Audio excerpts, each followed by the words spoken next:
Chris Lynch Local News with Boxman, Christchurch's affordable storage and container facility. Discover their state-of-the-art warehouse in Dakota Park near Christchurch Airport. A Southland mother is yet to receive an explanation or an apology after Mongrel Mob gang members put her son's life at risk while he was in intensive care units at Christchurch Hospital.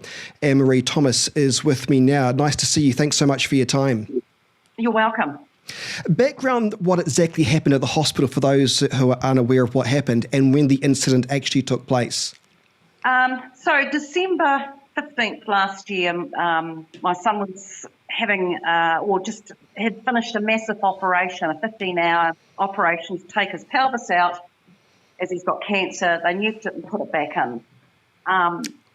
While we were waiting for him to come out of the recovery, I sort of noticed there was a lot of people congregating just outside ICU in the waiting room, and no masks or anything, and my alarm bell started rising then because the same week I think we had 15 to 16,000 COVID cases that week. Canterbury was one of the higher there was more Regions. cases than anywhere else. Yep. And within the next 24 hours, then it was like full on. There were it was clear that it was the Mongrel Mob because they had their patches on and the tattoos on their face, etc., etc. The only thing, it wasn't the Mongrel Mob, it was the fact that there was nobody wearing masks. And my previous experience had been a chap had died at hospital. He was in ICU a few months earlier and his family had COVID, and we were told that, COVID had killed him. So it was fresh in my mind that it could be, if anybody had anything and brought it through to ICU, not only my son was in danger, then all the other people that were in there at the time. How many Mongrel Mob members were in ICU without masks at the time? Do you remember? I don't think they were actually in the ICU, but it was the waiting room. So there was probably up to 20 at a time. But then outside and around the hospital, there was probably like 40 to 50 of them. This is men, women and children. But like I said, it wasn't the actual gang. It was just the fact that we'd just come out of Comrade Jacinda's blimmin' reign where everybody had to have masks, and it was still by law you had to wear masks.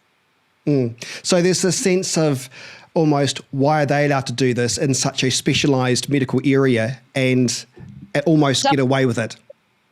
Completely double standards, because I can guarantee you if it had been a whole lot of fairer-skinned people or hippies, that would have been sorted out pretty quickly. Yeah, I'm hearing you. Your complaint, I want to make this quite clear, and I bet you do too. Your complaint has never been with the medical staff. They provided your son with excellent care. It's the way the management has not got back to you with your complaint over this, isn't it? This is the only way that I can thank.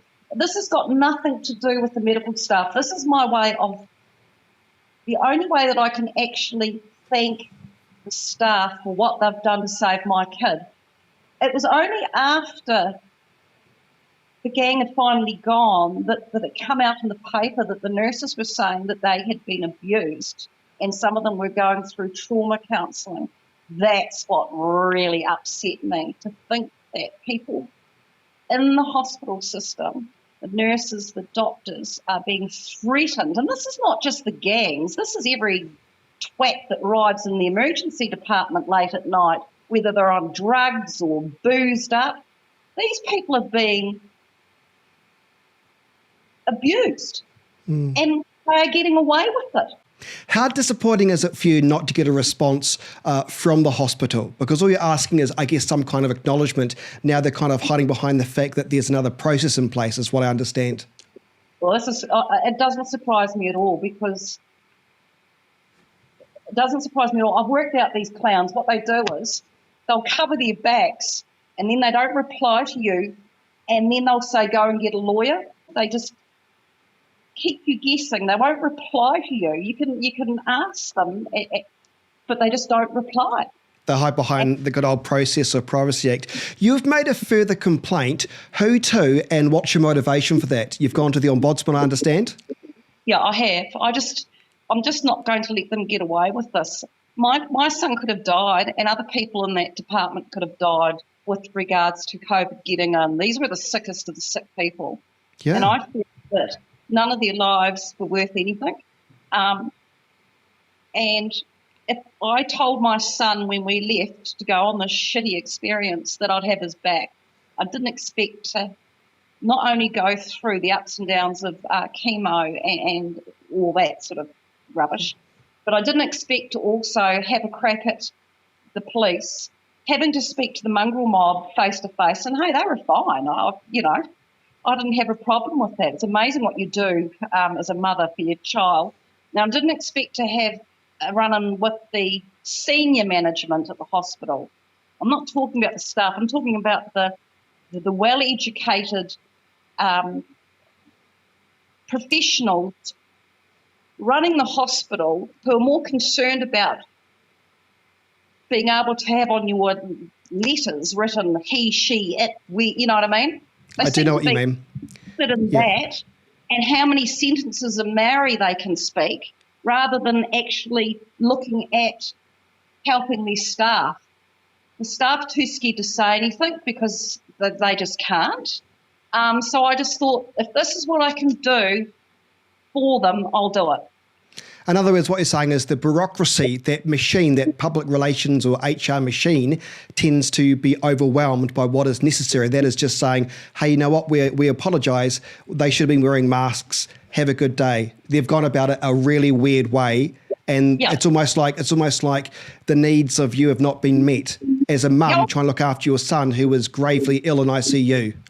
Yeah, that's all it is. And the fact that they need to front up and their staff, they need to protect their staff. If some mongrel, whether in a white, black, brown polka dots, goes in to a nurse and threatens her, do you know what? They need to be able to say, get out of the building. That's it. These people are being allowed to traumatise the most important workforce in New Zealand. That was Anne-Marie Thomas from Invercargill. Well, Te Whatu Ora released a statement, not really saying too much, but said in the time period referred to, the policy across Canterbury facilities was that all hospital visitors must wear medical paper face masks. They haven't said why the Mongrel Mob didn't have to. They said the complaint is now subject to a Health and Disability Commission investigation, and we are working through that process. They're not making any further statements.